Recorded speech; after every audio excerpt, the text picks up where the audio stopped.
Welcome, everyone. Thank you so much for joining us today for How Do We Remain Optimistic in These Troubling Times. I also want to thank Temple Emmanuel in Denver for co-sponsoring today's class. And I would love to welcome our guest speaker, Dr. Russ Linden. Russ is a management educator and author of 6 books. He has taught public and nonprofit executives and managers about leadership, collaboration, the human side of change, resilience, crisis leadership, and related topics. And he's also taught for VBM before, and we're very glad to have him back. I will put his full bio in the chat for anyone who would like to read more, and we'll pass it over to Dr. Russ Linden. Thank you, Alex. Thanks, everybody, for joining. Good afternoon. This is a topic that's been on my mind for quite a while. I was raised by a born optimist. Our mom just sort of lived it, and it was natural for her. And we'll talk about where does optimism come from. But in the last few years, if you read the headlines, well, I don't even think I have to finish that sentence.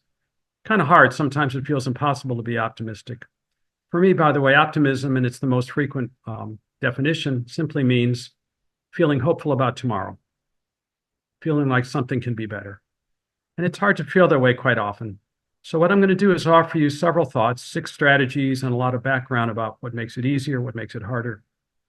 I'm going to welcome your comments in the chat, and we'll have at least 15 or 20 minutes for a general discussion afterward. Thanks for being here. What I'm going to talk about is what I like to call, balanced optimism, which is to say, feeling hopeful about tomorrow, but with our eyes wide open, being realistic. So I hope in the next hour we can do at least these. Why is it important? I'll talk about some of the benefits. Why is it difficult? And I'm going to stop at that point, and I'll give you some reasons and ask why it's sometimes difficult for any of you. I'm going to refer to some Jewish texts and some contemporary leaders who have given us wonderful examples of optimism.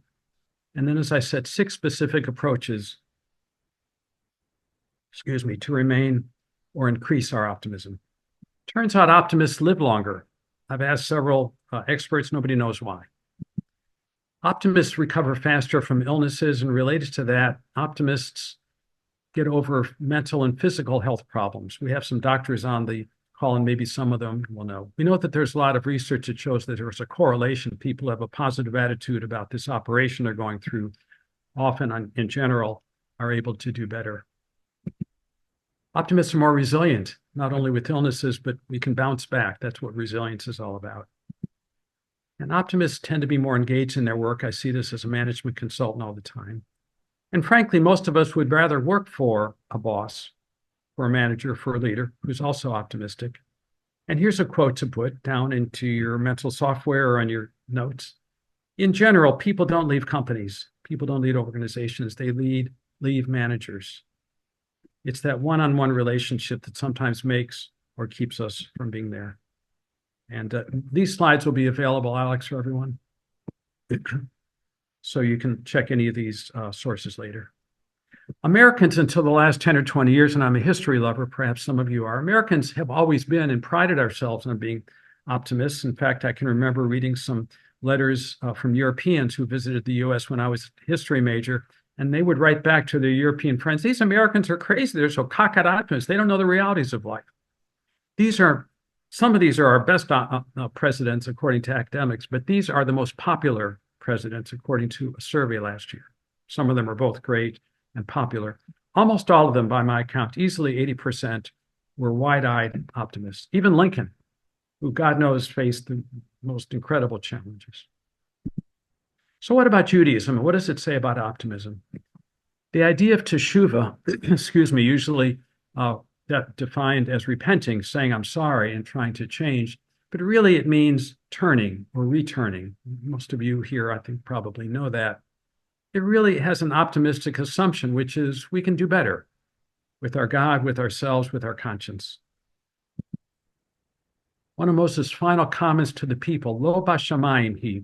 This is Moses' final oration. Moses is trying to give the people both some warnings, but also something to look forward to. Moses says, Lo bashamayim, God's word, God's laws are not in heaven. They're not above the ocean. They're not beyond us. They're in your heart, in your mouth, that you can understand them. 2 thoughts here. One is it's very empowering. We Jews don't need the equivalent of a pope to interpret. We can do that for ourselves. We're capable of doing it. And second, many of our commentators over the centuries have said This was also empowering in terms of we can make it meaningful in our own time. We don't have to go back and think, what were the ancients talking about? We can make these laws our own today. We have some agency. Rabbi Akiva, one of the great rabbis, was the great optimist. He started, are you ready if you don't know about Akiva? He started studying the Torah. He started studying Hebrew, the Aleph Bet, the ABCs, when he was 40. 40. He's sitting with 5- and 6-year-olds because that's where he didn't know anything. Can you imagine the jeers and the way they made fun of him? He didn't care. He was an optimist. He was passionate about learning. He not only learned a great deal, he was such a scholar after many years, many decades. He formed his own academy, his own yeshiva. Ultimately, thousands of students studying with him. Why am I telling you the story? Because in some sort of plague or huge illness, all of them died except Akiva. All of the students gone. What did he do? He started again with 5. He was the ultimate optimist. And a great quote from Israel's first and perhaps one of its best, greatest presidents, David Ben-Gurion, a man, we would say a person today who doesn't believe in miracles, isn't a realist. Sometimes things happen we never thought we would see. One more, a wonderful rabbi, unfortunately died just a few years ago, Rabbi Jonathan Sachs from Great Britain. To be a Jew is to reply to the question, has the Messiah come, with the words, not yet. He goes on, Judaism is perhaps the only civilization whose golden age is in the future. Will it be here? Yes. Has it come? No. So our future, we hope for the future again, is the definition. And that's how Jews have tried to live, despite all of our many downtimes. And finally, again, Moses, the end of his life, he knows he won't get into the promised land, his greatest disappointment, no doubt. Moses says, I put before you blessing and curse, life and death. Therefore, choose life, says Moses to the people, so that you and your descendants may live. Note the word, it's choose. It's not accept. It's not believe. It's not an act of faith. It's an act of action. Choose. You can choose one or the other. Choose life. It's precious to us Jews and all great religions. It's also been interpreted, folks, by many of the sages to mean that we Jews believe we have freedom of choice. We're not in control of everything, but nor is it all written. So these are a variety of ways in which the Torah and our other texts offer optimism. But I said we have to be realistic. We have to be honest. What did the Israelites do for 40 years? They kvetched. They complained. Where's the water? Where's the food? At one point, some of you may remember this. Where's the meat and the fresh vegetables we remember as slaves in Egypt? Are you crazy? Fresh vegetables and meat? I don't think so. Memory is an interesting thing, right? So Moses had a tough job because they gave him no relief. Many of you know the story of the 12 spies that Moses sent before they got to the promised land. Go check it out. What are the cities like? Are they fortified? What are the people like? To bring back a very optimistic concept, we can do it with God's help. 10, create a false report, the text says. It's beautiful. There's milk and honey, they say, but the people are giant. There's these giants there. We must look like grasshoppers to them. And the cities are like fortress. No way we can get there. By the way, God is so fed up with the complaining that this is the point at which God decides everyone 20 and older who have been making this trek, ultimately the promise, they're not going to get to the promised land. God is fed up. Only those who were born out of slavery. The sages believe the assumption being those who were never had a mental mindset of slavery. The adults, they just weren't ready for it. And one more reminder of some pessimism. If I counted, I'm guessing I would count many, many more harsh warnings and penalties that God and Moses issue on the people than rewards. So there's plenty of optimism. There's some pessimism in our texts as well. Now, in a moment, I'm going to ask you folks, it's not going to be a 45-minute lecture, what sometimes makes it hard for you to be optimistic? Let me tell you what some of the research shows. We optimists, these are the downsides, then I'll get to why is it hard. We optimists, and I'm one, can often overestimate the chances for success. And that's why, and I've been guilty of this, the second bullet says we're more likely to miss warning signs. I'm excited. I think I can do it. I got my family or my team behind me, and I don't necessarily notice why. Wait a second. Maybe we should take a time out and check. In some organizations, maybe some of you have seen this, for various reasons, the culture rewards skepticism more than optimism. And here's an example. I saw this a few months ago. A group, smart people, debating a new idea, very controversial but creative idea. lots of people talk about the upsides, and the one big skeptic in the room sat back and with a kind of a look on his face like this, finally said, folks, I know you're excited, but I don't think we've analyzed this quite strong enough. I think if we really dig in, we're going to find there's more deficits, more downsides than upsides. And he won the day. Turns out in this culture, skepticism is just perceived, assumed to be smarter, the smarter way to go. And sometimes it's hard to be optimistic because managers who are, quote, relentlessly optimistic, and I've seen these, and maybe I've been this way sometimes, we don't seem to be in touch with reality. So again, a balance, optimism and pessimism, is a better way. Back to Rabbi Akiva, he wasn't a balanced optimist. When the Romans were crucifying and killing God knows how many Jews, occupying so much of the Middle East, and there was a man named Bar Kokhba who wanted to lead a rebellion, a very strong leader. And Rabbi Akiva said, go for it. That sounds great. He thought Bar Kokhba even had some sort of messianic characteristics. Bar Akiva was wrong. It was a disaster. Jerusalem destroyed. So again, the importance of some realism. And I love this quote from John F. Kennedy. Well, why is it hard for some of us to be optimistic? Our brains, some anthropologists would say, are wired to detect threats, and we respond more to threats than rewards. Our historic ancestors, if there was a darkening of the cave or a branch broke, if they weren't ready to respond to a threat, they wouldn't survive. So maybe it's wired in. You don't have to say any more than this, right? We see this every day. It's sad. People know in the media that what's negative, what's negative sells. And related to that, not related to that, but to the first one, pessimism is inborn within some of us. A good friend of mine tells me he's usually a pessimist. His brother's a huge optimist, same biological parents. It's just cause. Any of you heard of this term, doom scrolling? I hadn't heard of it till I started this research last year. Doom scrolling, you see a negative story, oh my God, this is awful, and you dig into more negative stories. And what does the algorithm from those crazy smart psychologists who designed the website, what does the algorithm do? It sends us more of the same negatives. So it's more, oh my God, and oh, what am I going to do? And I have a couple of friends who get online when they see these, and then the word spreads, and it's really sad. And I feel bad for them because you can just go down a rabbit hole. No way to be optimistic that way. So let me get out of this for a minute or two. I would love to know from any of your points of view, you sitting there and thinking, optimism's great, Russ, sometimes it's really hard for me. What are some of the other things that happen in your world, in your life, in your mind, that can make optimism difficult sometimes? Alan Hart, I know you, and I know that sometimes you're a great optimist and sometimes not. Can you give us an instance of not being optimistic? Okay. So, well, every Saturday I talk to people in Ukraine. These are English teachers. And when I leave that 1 hour meeting, I'm depressed.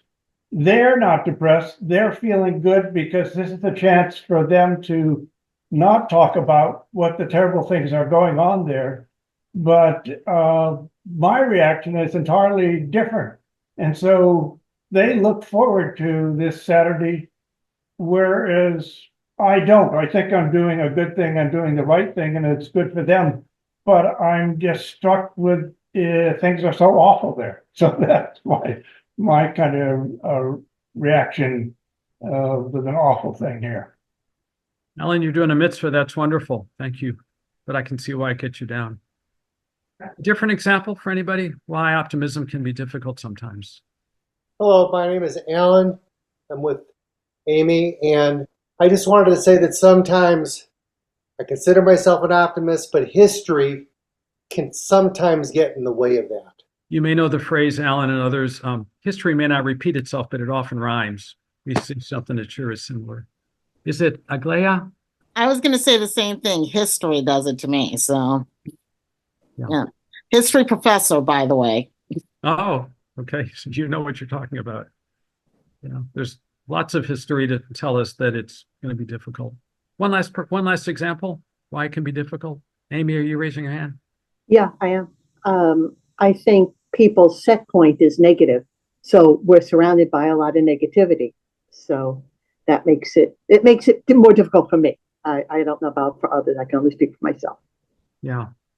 I sometimes work, Amy and others, with refugees and immigrants. And I met an immigrant who's a wonderful person, teenager, delighted to be here, left horrible situation. And what he found when he came here is his teenage friends in high school love to be cynical. Yeah. That's their humor. It's just, and that's the way to be accepted. So he's become a cynic, or at least he talks cynically. Yeah. Let's go a little bit further. Thank you, folks. So, having said all that, what promotes optimism? I'm going to offer you 6 strategies, put them up here, and then look at them one at a time. Reflect on things that bring you down and seek alternatives. Part of this is about awareness, like what we just did. What are the patterns? What are the things that trigger my worries? Reframe. Can we make something meaningful out of an issue? Sometimes terrible things happen. God forbid you lose a child or a close member of your family. There's no joy. Can we make something meaningful? Something as simple as giving to a cause that might prevent that illness or whatever it was. Connect with people and activities that give us energy. This, in a way, is the reverse of the first. Don't ever reflect on what gets us down and look for something else.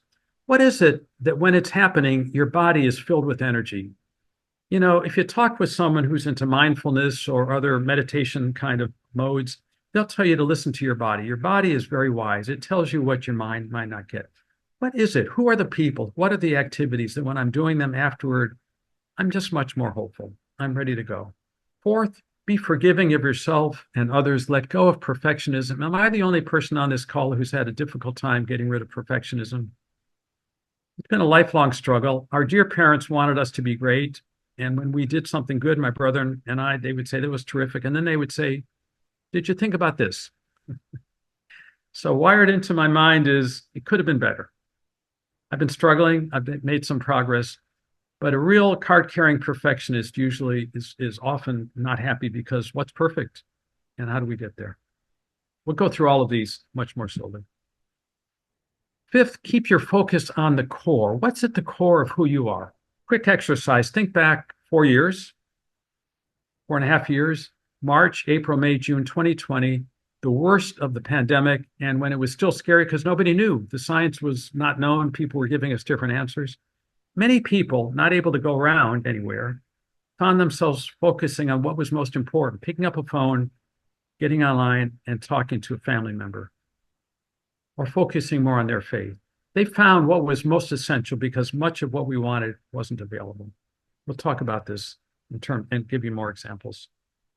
And finally, in a way, reflecting all of these top 5, attitude is a choice. The first time I read that, I was doing some research on resilience. I thought, attitude? I always thought attitude is kind of inborn. It's genetic. But the more I've thought about it, folks, the more I think that there's tremendous wisdom there. We can't choose to be happy when something terrible happens. We can choose how to react. So to go through these one at a time, reflect on what gets us down and seek alternatives.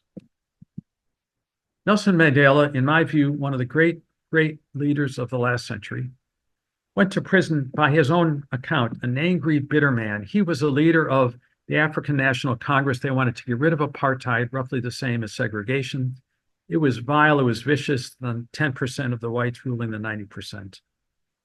And he was trying to do whatever he could, and he flirted with some violence, and the government got scared, and they put him in prison. No idea if he'd ever get out. What did he write in his memoirs? I had time to reflect and found that my past left much to be desired, both in my relationship with others and in developing self-worth. Mandela never gave up on his goal of a free democratic South Africa. And as you know, he was a leader to get there. But he wanted to find a different way to get there. And I'll give you some examples in a moment. Joseph, one of my favorite characters in the Torah. Those of you who are not into a Torah reading, don't worry. I'm going to go through these in very short order. Joseph was his father Jacob's favorite. Therefore, his brothers hated him. And Joseph, smart, intelligent, charming, no self-control, no emotional intelligence. He lords it over his brothers, has dreams that sound like they have to bow down to him. They throw him in prison, in a pit. He gets out of a pit, sold into slavery in Egypt, has the luck of being able to work for a high-level Egyptian official. Then, for reasons I'll get into later, he's thrown into prison, trumped-up charges. He's maybe in his 30s. What does he do at this point? His good looks didn't get him any good looks didn't get him anywhere. Got him in prison, perhaps, because his boss's wife made a pass at him and then pretended he was the one who was the aggressor. Now, the text doesn't say what I'm going to say, but I think it's easy to infer that Joseph reflected and realized good looks and charm's not enough. Maybe I got to grow up a bit. And why do I say that? Because, as many of you know, he meets two prisoners. There's a downcast look on their face, and you look sad. What's the problem? What troubles you? Joseph, for the first time, friends, has developed some empathy. They say, we've got dreams. We can't interpret them. What do? He says, I'll try my best. It's not my gift. It's God's gift. He's not only developed some empathy, he's no longer the arrogant young prince. He's got some humility. He helps them. One of them remembers him years later, and we'll go forward with the Joseph story a bit later. Joseph reflected when he was at the bottom. I want to teach you something that I learned, a very powerful moment. Those of you who teach or are students or both, you remember certain moments. I had a woman in a class 10 years ago. I can remember exactly where she was sitting because the story was so profound. She was being stalked by a guy who must have been vile and vicious and smart. He would post so that others could read. He knew where she lived. He knew her kids' names. He knew the address. He knew they went to school, and he would say what he was going to do to them. She's going ever-loving crazy. She can't get control of herself. Someone says, Barbara, use the Las Vegas rule. What's that? I never knew this either. Apparently, gamblers, when they go to bet, they'll take $100, $500, whatever, and they'll say, once I lose, if I lose all of that, that's the end of the evening. Had a good time. She reframed the Las Vegas rule in terms of time. She gave herself 20 minutes each morning to rage, to vent. She had put on boxing gloves. She made a cutout in her living room and she threw all kind of stuff at it. She got it all out, just let it all out because she couldn't stifle it. Deep breath, and then she went on with her life. The Las Vegas rule. So if you find yourself doom scrolling or worried about the history that makes it hard to be out pessimistic or whatever, maybe think about putting in a time box, a certain time of the day. Write it down, because we can't prevent these things, but maybe we can channel them and get them away. I'd like to show you a scene from one of my favorite movies, and it's a great book, Tuesdays with Morrie. Briefly, the story. Morrie was, I think his student's name was Mitch. It doesn't matter. Morrie was a great sociology student in Boston. Let's say his student's name was Mitch. Mitch graduates. Morrie, I'll stay in touch. Mitch doesn't stay in touch. 20, 30 years later, Mitch is looking at TV late night. He sees an old guy. He thinks, God, it's Morrie. What's going on? Morrie has learned he has a disease he can't beat. And so Morrie's decided, friends, his final lesson, his final course will be how to face death. Most Americans don't want to even say the word. Mitch can't believe it. He feels guilty. Never talked to Morrie. He starts to repeat to engage Morrie once a week, flying from Detroit, my hometown, and his to Boston. And he meets with Morrie dozens of Tuesdays to stay in touch. Here's a scene, and this has to do with our first strategy. Reflect on what gets you down and move forward. So Morrie learned his version of the Las Vegas rule. He gets it out, and then he meets the day. Second of 6 approaches, make something meaningful out of the challenge. Once we know what gets us down, can we reframe what's happening? Back to Nelson Mandela. When he was in prison, he decided to use this experience to learn. He got a law degree. He helped his prison inmates with their legal appeals. He said to his colleagues in prison, because most of them were with his movement, if we're going to contend with our enemy, if we're going to defeat the enemy and have a free, democratic South Africa, we have to learn about them. We have to learn their culture. He studied the Afrikaans, the language. He used that to get in touch and have a relationship with the superintendent. He learned the superintendent loved rugby. So Mandela looks at the rugby scores, goes in there. They develop a relationship. Superintendent's impressed with this black guy who we didn't think anything of, who's literate and smart and learned his own culture. And finally, he used these to not only help his fellow inmates, but to negotiate with the white leaders. And finally, when he was president, he could relate to the whites because he had studied their culture, which they took as a sign of respect. Reframe. Joseph goes on and gets out of prison, deciphers some dreams that the Pharaoh, the king of Egypt, has, takes over Egypt because the Pharaoh says, you've got a plan. We're going to have 7 years of plenty, then 7 years of famine. Joseph's family doesn't know what to do. They're not far from where Joseph is. They go to Egypt, his brothers. They try to buy some food. Joseph is disguised. They're meeting with Joseph. They don't recognize his voice. They certainly don't recognize him. They don't know they're dealing with Joseph. And there's a series of back and forths I won't bore you with. But here's the point, folks. At the end, when Joseph reveals himself, and you can imagine the brothers who left him in a pit, maybe to die, they're aghast, they're astonished, no doubt, filled with guilt. What does Joseph say? Don't be troubled because you sold me here. Joseph's realistic. You sold me here, but for God, it was to save lives. God sent me here ahead of you to save lives. God sent me here to ensure your survival in the land. God had a bigger plan. Joseph's not denying what they did, but he's saying, don't be troubled because there's a reason why all this is happening. It's one of the most poignant and beautiful moments, I think, in the entire Torah. Different example, reframe. As you know, words have power. We all know A, B, C, D, F. In Detroit, where I grew up, it was A, B, C, D, E. Some school systems are learning how to work with kids who are struggling by doing several things around the notion that you can do better than you think you can do. And their grading system, are you ready, is A, B, C, D, and Y. You don't get an F, you get an NY if it's a lousy paper or test. They're not pretending, they're not saying it's good. No, it's lousy. But NY is not failure. Failure, you might think, I'm a failure. NY, not yet. What, to any of you, what is the message? You get an NY. To me, it says, not yet, but maybe. Not yet, but my teacher, my boss thinks that it's possible. Reframing.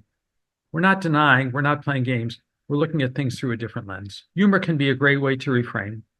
And I'm not going to have time to show you this wonderful video, but since we're in a presidential year, 40 years ago, a president named Reagan got a lot of people worried because in his first debate with Walter Mondale, his poor memory was showing. So he comes for the second debate with a ready line. And when the interviewer says, Mr. President, a lot of people are worried about your memory, he says, yes, I know. And I want to let you know that I'm not going to let age be an issue in this election. I'm not going to take any advantage of my opponent's relative youth and lack of experience. And the whole audience, including Fritz Mondale, crack up. Humor can take the sting out of things and can reframe things in a way that makes it easier to go forward. Third out of our 6 strategies, connect with people and activities that give you energy. I love preparing for this program. I love working on social justice projects. We have a project in town, as I think I mentioned, working with immigrants and refugees to make it more welcoming. And I'd love to know if you folks have thought about what it is that energizes you. Joseph, we knew, was energized by deciphering people's dreams.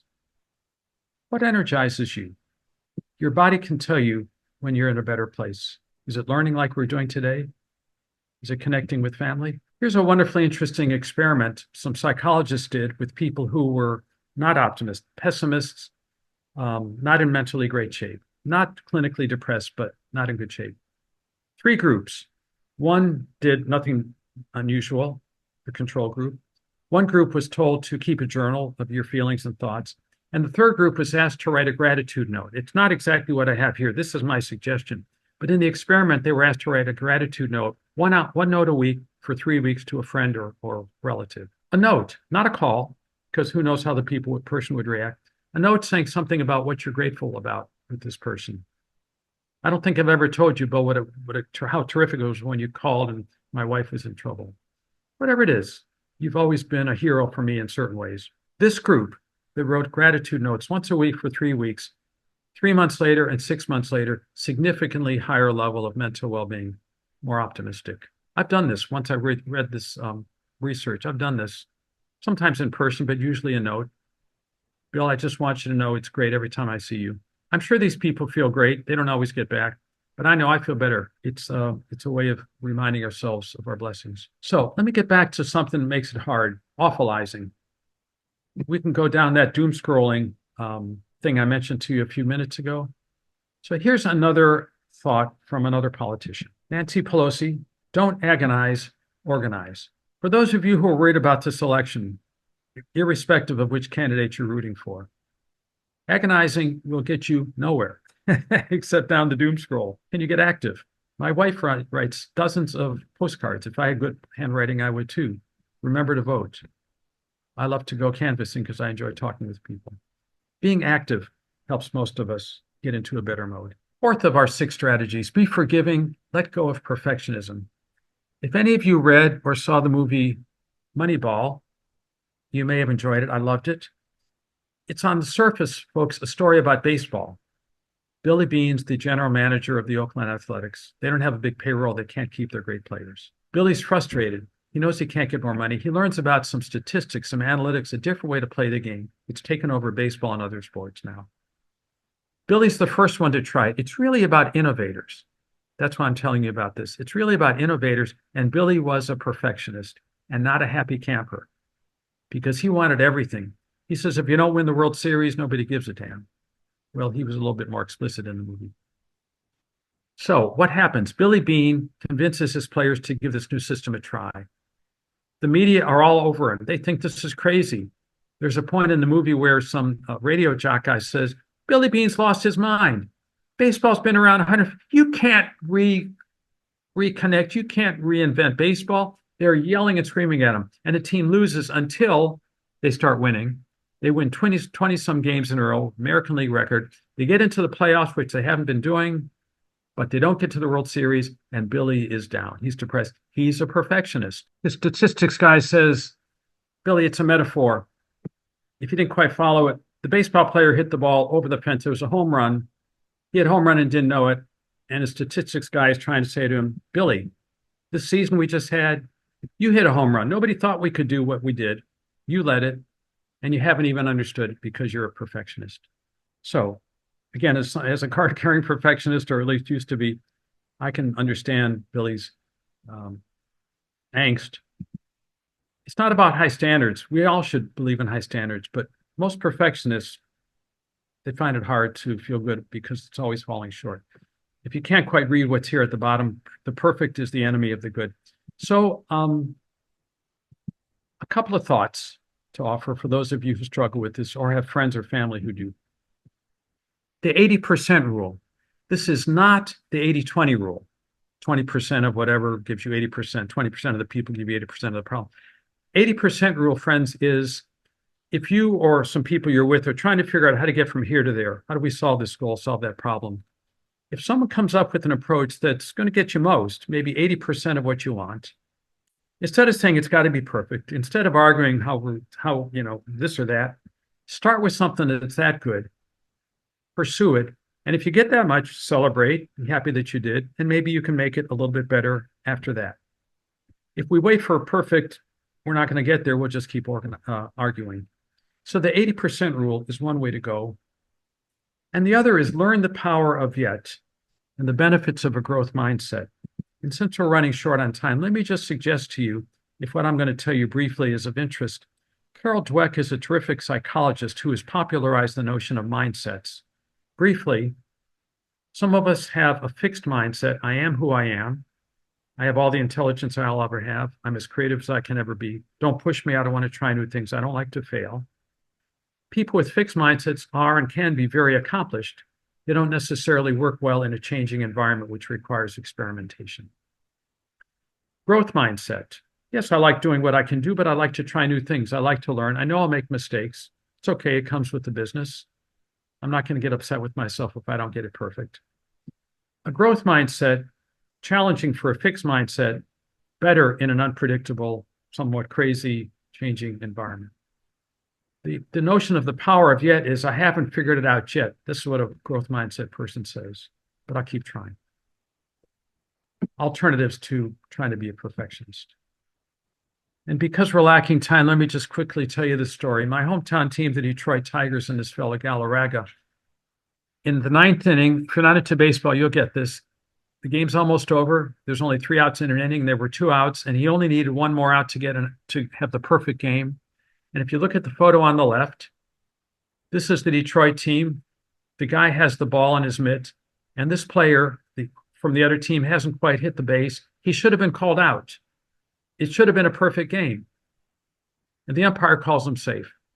If you want to capture this video, it's well worth watching. It's 2 minutes of an incredibly powerful story. Briefly, what happens is the pitcher, this is what he looks like immediately over here on the right after the blown call. He smiles. And when he's interviewed the night or the next day, he says, look, nobody's perfect.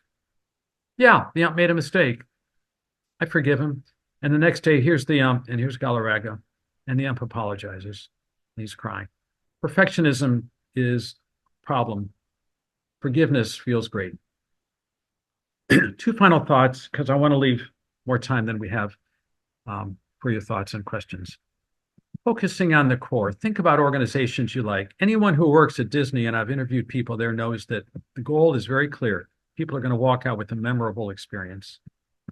Anybody who's familiar with 3M knows that they're all about innovation. You never ditch a new idea, they say. Put it on the back burner, never ditch a new idea. And this book documents how these organizations focus on their core. What's at the core of Judaism? Ahavta l'reacha kamocha. Love your neighbor, your fellow as yourself, said Hatikva. As many of you know, Hillel, kind of the reverse, the negative way of saying the golden rule, what's hateful to you, do not do unto your fellow. What's at the core of who we are? When we want to be optimistic, we can focus on that. It's usually certain values, certain core beliefs. That's a way to feel more optimistic. And an interesting quote about the same thing. Those of you who are leadership students, Stephen Covey used to say the same. The main thing is to always keep the main thing. The main thing. It requires knowing what the main thing is, of course.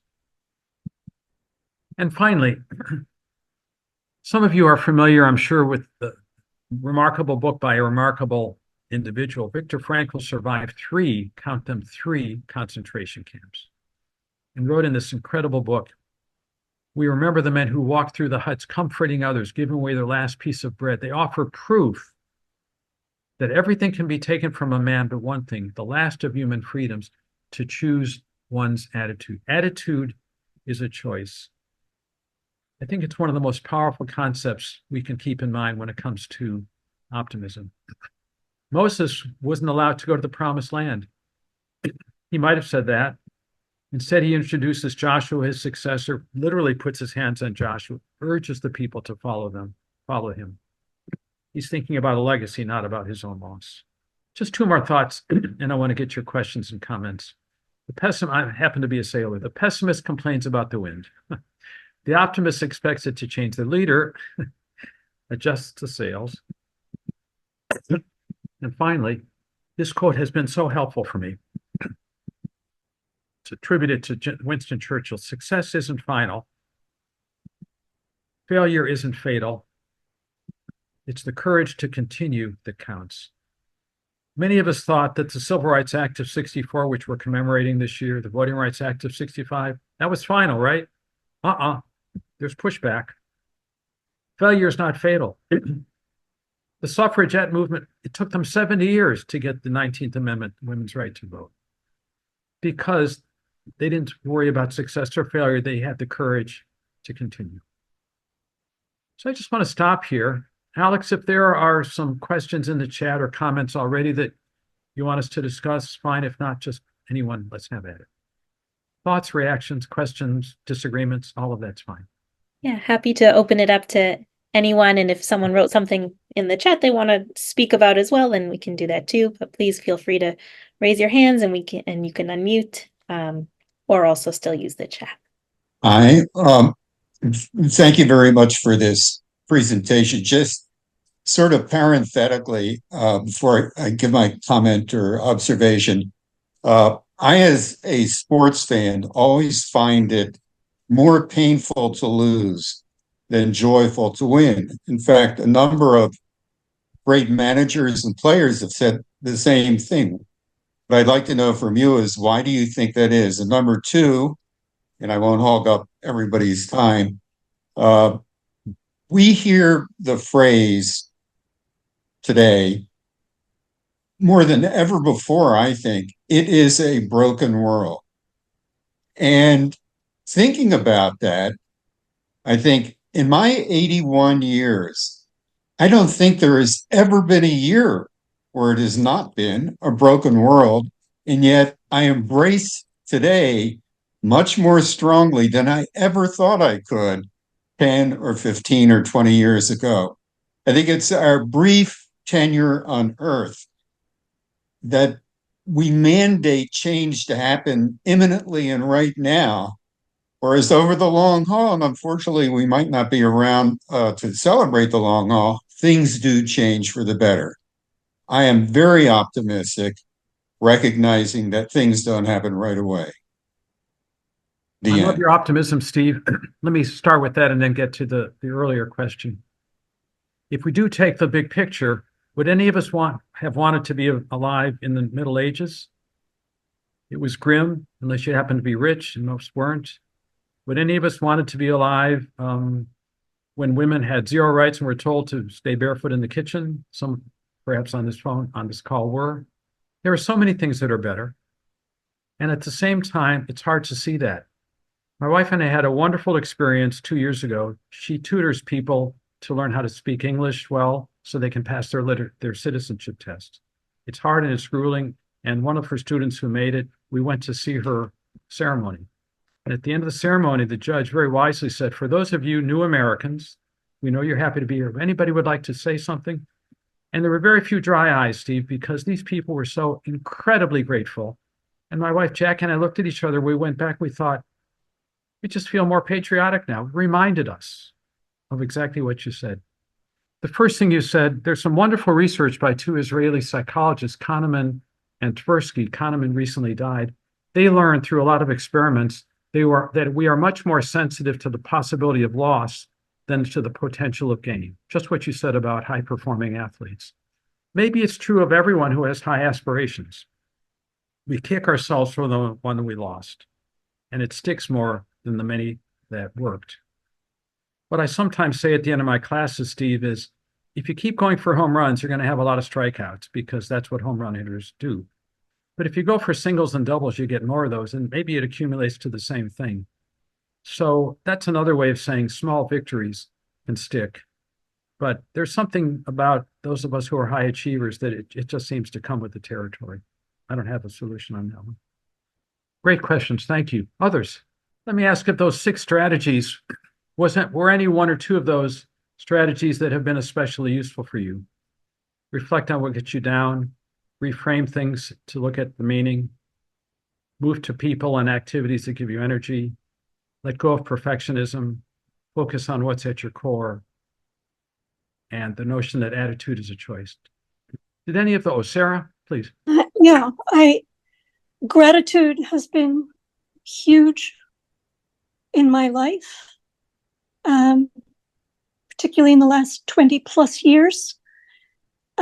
And as I wrote in the chat, I learned from Marshall Rosenberg that it's not just expressing gratitude, but it's connecting for oneself and for the one we're expressing gratitude to, the need that's really being met, which gets down to the value that one hopes is shared, and really highlighting that and how it's really been met in that moment or in those many moments by the individual.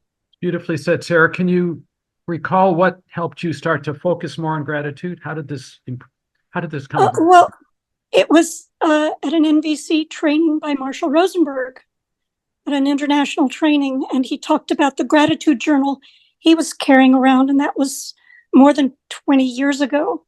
And as I cleared up traumas in my life, I just not only was able to express gratitude in a different way, but express gratitude to myself, which is often the harder thing to do, to not only be compassionate to oneself, but to be grateful to and for oneself.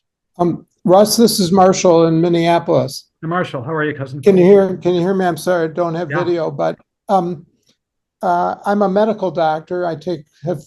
Through my career, I'm retired now, but through my career, I took care of a lot of very ill people. Many of them did not, well, none of them lived forever. I'll tell you that. And the question I have, or the comment, is related to is about the relationship between optimism and acceptance. That we can't always be optimistic in terms of having terrible medical illnesses or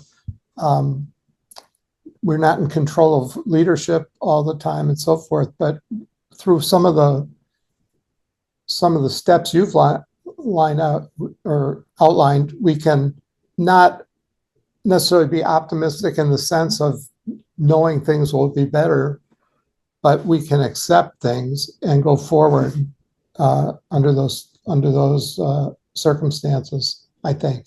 Mm-hmm. How do you define accept, Marshall? Well, how does that come about with a patient? Well, I feel like you a lot of the examples you gave would be good examples of, not necessarily medical, but in the medical realm, it would be coming to terms with things like Tuesdays with Maury, maybe getting out of their system early in the morning, whatever, negative thoughts. A lot of my patients, you talked about what makes you feel good. A lot of them enjoy doing physical therapy because it was better to do something than nothing. Yeah. And so on and so forth. They followed a lot of the rules that or the pathways you outlined, but with the acceptance of the end of the game. Yeah. So Marshall, you remind me of something that happened to me, I don't know, 4 years ago, as I half jokingly said to my wife, a whole bunch of my body parts seemed to reach their sell-by date at the same time. Mm-hmm. Nothing critical, certainly nothing life-threatening, more than uncomfortable. I won't go into the details. And it was the first time in my life where I felt helpless. 3 or 4 wonderful doctors struggling to figure out how to fix this or that. Finally, they got fixed, but there were lots of times when it wasn't working. And I was really having a hard time. And a friend of mine said, Russ, you ought to see so-and-so. She's very good at mindfulness. So I saw this very wise woman. She said, Russ, what have you been doing to contend with it? I said, well, I'm here for a reason. What I'm doing is work. She said, what are you doing? I said, well, my mantra is I ignore and replace. What do you mean? I said, I ignore the pain or the frustration or the whatever. And then I look for something that makes me feel better. How's it working? I'm here for a reason. It's not working. Mm-hmm. Here's what I suggest you do. And this gets back to your thing about acceptance, Marshall. Okay. She said, Russ, and I won't go through all this, but she had me sit down, relax, close my eyes. And she wanted me to experience how it feels, what goes on through my mind when I'm getting this helpless sense. Nothing's working. Am I ever going to get past this? Instead of rejecting it, instead of avoiding it, it was her way of saying, accept that this is happening. Okay, so I would do that for a few minutes and just let it be there, whatever those feelings and whatever. And then she would say, okay, now, Russ, I want you to choose. And that was her deliberate word, choose what you're going to do next. And I said, why do you mean? That's what I've been doing. She said, no, you just did things automatically. When you say I'm going to choose to do something, it gives you a sense of agency. So her point was, instead of running away from it, which only brings it perhaps stronger, accept it, see for what it is, and then adopt posture of, I can choose to do something else now. And it was a real eye-opener. So thank you for that, Marshall. We have a few more minutes, folks. Any other questions or comments like Marshall, insights that have helped you with this intriguing issue of optimism? Hey, Russ. Hi, Ed. Hey, so I've got something that I'd like to share. I hope that will be helpful. There's a Charlottesville connection and an Arizona connection. This probably goes back 10 years ago. Chris Long posted something as he was being cut from the St. Louis team. And this is what he posted. Just heard that I'm about to be unemployed. I just want to personally and humbly thank the city of St. Louis again for all your support over 8 years. I love you all so much for sticking with me through the ups and downs. I also want to thank our LA fans, and although I may never join you in Southern California, just know that I'll always appreciate you. Bottom line is this. It's a production business. No excuses. The last 2 years have been shit. It's been painful to experience because I care deeply about my performance and my responsibility to my teammates. But for the last 2 years, I'm proud of what I was able to accomplish in St. Louis. I'm not surprised, but it doesn't make it any easier to leave your family. I look forward to the next chapter, hungry and a lot to prove all over again. First, I'm going to have a beer, wishing it all shook out differently. but eternally grateful, Chris Long. I kept that because I thought if he never learned anything else in college, he learned that he's responsible for his own actions. I keep it now because 2 years later, he played in the winning Super Bowl game and then played in a second winning Super Bowl game. So you never know what's around the corner. And that another Jewish leader, I can't remember her name, Henrietta Zoll, I think, said every ending is a new beginning. So I think those things help keep me, I think about those when I try to keep up my optimism. Sorry for talking too long. No, that's beautiful. By the way, Howie and Diane Long spend the winters in Arizona, in Scottsdale, actually. Where Valley Bait Midrash is located. Yes. So it brings to mind that quote I finished from Churchill: "Success isn't final and failure is not fatal." Exactly. If we're open to it, there's another chapter. Thank you for being here, folks. Dr. Linden, thank you so much for joining us today. This was a wonderful presentation. It's always a pleasure to learn with you. And thank you all for being here today.